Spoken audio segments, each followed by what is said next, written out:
माझे माझे नाव कृष्ण राकेश कंडे. माझे नाव हर्षित सादिक पिंजारी.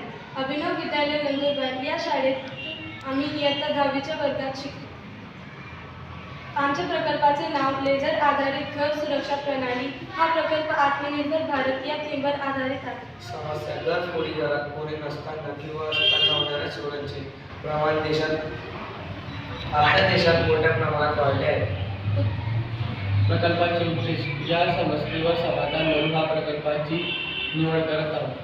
घर, कार्यालय किंवा इमारतींचे संरक्षण वाढविणे आणि अनधिकृत प्रवेश रोखण्यासाठी एक आधुनिक सुरक्षा प्रणाली तयार करणे. उपयोग लेझर किरण दृश्य असल्यामुळे अडथळा सहज दिसत त्वरित आराम वाढल्यामुळे वेळेवर कृती करता येते. निष्कर्ष ही सुरक्षा प्रणाली घरची सुरक्षा वाढवते व घुसखोरांचा प्रवेश रोखते व आपल्याला त्वरित सावध करते. आपण स्मार्ट व आत्मनिर्भर भारत बनवण्याकडे प्रगती करू शकतो.